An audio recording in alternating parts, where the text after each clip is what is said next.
시청자 여러분 안녕하십니까? 김동수입니다. 이 시간에는요 부모가 별세하는 경우에 자녀들이 가장 먼저 할 일부터 순차적으로 소개해 드리겠습니다. 여러분, 부모가 돌아가셨다고 부고 소식을 받으면 대부분 벼락이 내리치는 것처럼 정말 정신이 아득해집니다. 당황스럽기도 하지만은요 정말 얼마나 슬픈 일입니까? 상황에 따라 부모님이 돌아가셨을 때 느낌이 다르지요. 그러나 대부분 고독과 슬픔을 참지 못하고 가슴앓이를 하는 경우도 있습니다. 자식된 도리로서 차분하게 행정 업무를 처리해야 할 것입니다.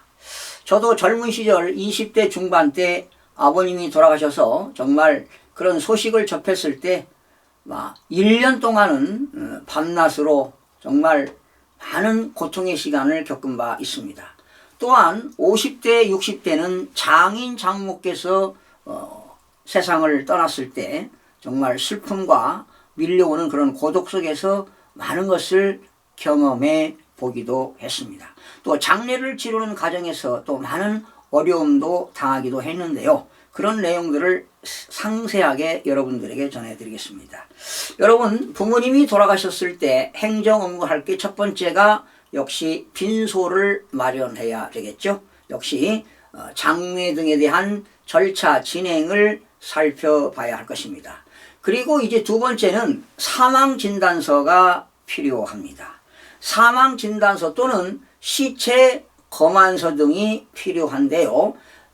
시체 검안서라고 하는 것은 의사의 치료를 받지 않고 죽은 사람의 죽음을 확인하는 의사증명서가 바로 시체 검안서가 되겠는데요. 이러한 사망진단서라든가 시체 검안서를 받아두어야 합니다. 그래야 사망신고할 때 필요하지요. 그리고 장례를 치를 때 장례식장에서 반드시 장례 비용의 영수증을 수취하시기 바랍니다.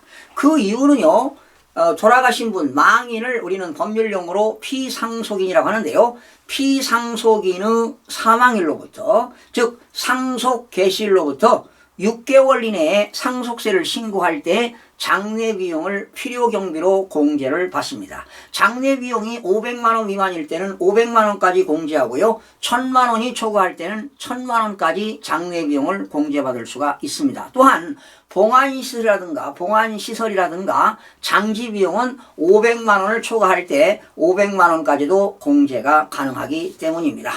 그리고 여러분, 상속 개시일로부터 1개월 이내에 할 것이 바로 뭐냐? 사망신고가 되겠습니다.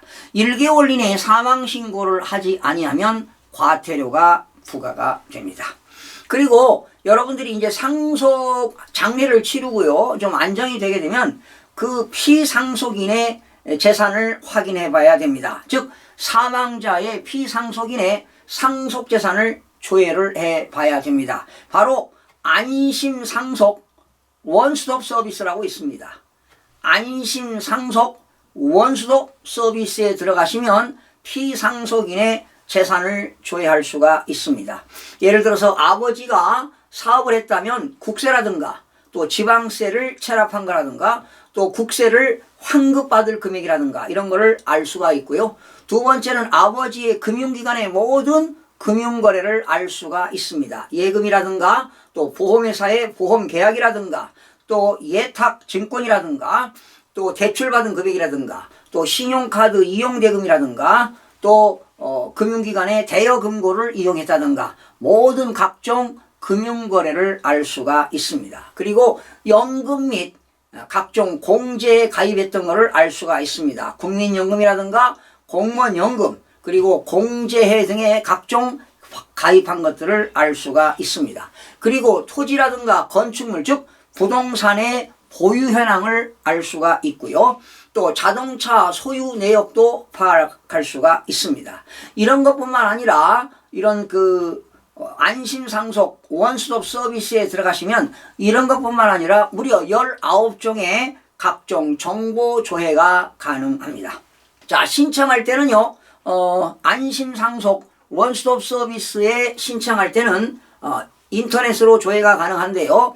1순위는 직계 비속, 자녀들과 배우자만 가능하고요. 2순위는 직계 존속만 가능합니다. 나머지는 신청을 할 수가 없습니다. 결과적으로 직계 존비속과 배우자만 가능하다는 것 참고로 알아두시기 바랍니다. 그리고 금융거래할 때는요. 아버지가 들어가셔서 금융기관에 가서 돈을 찾을 때는 반드시 가족관계 증명서, 상속인이 피상속인하고 가족관계 증명서라든가 주민등록 초본, 즉 상속인이라는 입증서류를 가져가야만이 금융거래를 할 수가 있습니다. 그리고 이제 상속받은 재산을 분배해야 되지 않겠습니까? 법정 상속은 배우자는 1.5를 갖게 되고 자녀들은 뭐 다 여자 남자 구분하지 않고 결혼 미혼 따지지 않고 다 지분이 1이 되겠습니다. 이렇게 법정 상속을 받는 경우가 있고 상속인들끼리 협의해서 협의 상속을 이루어지는 경우도 있습니다. 그래서 여러분 상속인들은 상속세를 납부해야 되는데요. 상속 개실이 속하는 다른 말로부터 6개월 이내에 신고해야 되는데 신고하지 않으면 가산세가 붙는 것도 알아두시기 바랍니다. 그리고 여러분들이 이제 장례를 치르고요. 금융기관이라든가 보험회사라든가 연금에 관련된 기관을 방문해서 상담하게 되면 상당한 기간이 소요된다는 것도 알아두시기 바라고요. 참고로 금융감독원이라는 곳이 있잖아요. 금융감독원에 피상속인의 금융거래 조회 서비스도 가능합니다. 금융거래 조회 서비스도 가능하다는 것 알아두시기 바랍니다. 그리고 아버지가 돌아가시면 사용하던 그런 휴대폰을 없애는 경우가 있는데요. 요금이 아주 저렴한 것으로 핸드폰을 요금제로 변경해서요. 한 1년 정도 보관하는 것도 바람직합니다. 그 이유는요. 망인이 사망했다는 소식을 모르는 경우가 많습니다. 특히 망인께서 사업을 하셨다면 채권 채무 관계를 알 수가 없기 때문에 1년 동안은 전화, 휴대폰을 낮은 요금제로 보관하고 있다가 이렇게 전화를 받는 것도 도움이 될 것 같습니다. 그렇다면 아버지의 사업하셨다면 그런 채권 채무도 알 수가 있습니다. 그리고 3개월 이내에 해야 될 게 있어요. 예금이라든가 보험금 청구는 피상속인 사망일로부터 3개월 이내에 해야 됩니다. 그리고 금융거래를 조회할 때는요. 반드시 종이로 출력하시기 바랍니다. 그리고 피상속인의 10년 동안 거래 내역을 계좌 내역을 파악해야 됩니다. 그 이유는 피상속인이 상속인에게 돌아가시기 전 10년 이내에 증여한 재산도 상속재산에 포함이 되고요. 상속인이 아닌 자에게는 5년 이내에 증여한 것도 상속재산에 포함시키기 때문에 반드시 세무서에서는 피상속인의 돌아가시기 전 10년 전에 금융거래를 내역서를 제출을 해야 되기 때문에 종이로 출력해서 피상속인이 상속인에게 증여한 금액이 있는 것도 확인해가지고 나중에 상속세 신고할 때 증여재산가액도 상속재산에 포함을 시켜야 됩니다. 그런데 그 수중자가 증여받을 때 증여세 낸 금액이 있다면 당연히 공제를 해주게 됩니다.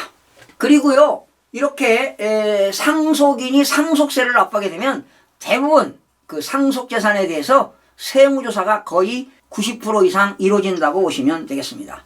만약에 피상속인이 자산보다 빚이 더 많다 그러면 상속을 포기할 수도 있고요. 한정 승인을 받을 수도 있는데 혹시라도 모르기 때문에 아버지가 빚이 많은지 자산이 많은지 그런 내용을 파악하기가 어려운 경우에는 배우자, 어머니가 한정 승인입니다. 한정 승인은 아버지 돌아가신 분의 상속재산 한도 내에서 빚잔치 하겠다 이렇게 한정 승인을 받고요. 자녀들은 상속을 포기하는 것이 유리하다 이렇게 보시면 되겠습니다. 그리고 이런 한정 승인이나 상속 포기는 상속 개시를 한 날로부터 3개월 이내에 가정법원에다가 신고를 해야 됩니다. 그리고 피상속인이 자동차를 가지고 있었다. 그렇다면 자동차를 만약에 상속받지 않을 경우는 말소해야 되지 않겠습니까? 자동차 말소도 역시 3개월 이내에 진행해야만이 됩니다. 그러나 만약에 아버지가 가지고 있던 자동차를 승계 상속을 받아서 이용한다면 당연히 자동차 등록 이전 등기를 해서 소유권 등록을 해야 됩니다. 자, 그러면 상속 개시로부터 6개월 이내 해야 되는 건 뭐냐? 만약에 상속받은 재산을 처분하겠다 그러면 반드시 감정평가하는 게 좋습니다. 또 상속세 신고를 한다면 원래 상속 개시일 현재 시가로 평가합니다. 시가. 그러나 상속받은 재산을 양도한다고 그런 계획이 있다면 감정평가를 하는 것이 양도소득세를 줄이는 방안이 되겠습니다. 그리고 상속세는요, 상속 개시일이 속하는 다름 아래로부터 6개월 이내에 상속세 신고하고요. 또 취득세를 내야 상속 등기를 됩니다. 그래서 취득세도 상속 개시일이 속하는 다름 아래로부터 6개월 이내에 신고합니다. 단 거주자, 상속인이 외국에 주소를 두고 있을 때는 9개월 이내에 신고 납부하도록 되어 있습니다. 또한 피상속인이 돌아가시기 전에 개인사업자였다. 개인사업자 또는 근로소득자였다면 사망일까지의 소득세도 신고 납부해야 됩니다. 만약에 사업자거나 근로소득자인데 2024년 11월에 사망했다면 올 1월 1일부터 사망일까지의 그런 소득세도 신고하고 납부하도록 되어 있습니다. 이러한 상속세라든가 소득세를 제대로 신고 납부하지 않게 되면은 역시 세무조사를 받게 되는데요. 상속세 세무조사는 대부분 90% 이상 있다고 보시면 되겠습니다. 시청해주신 여러분 고맙습니다. 구독과 좋아요, 알림 설정을 누르시면 더 많은 정보를 얻을 수 있습니다.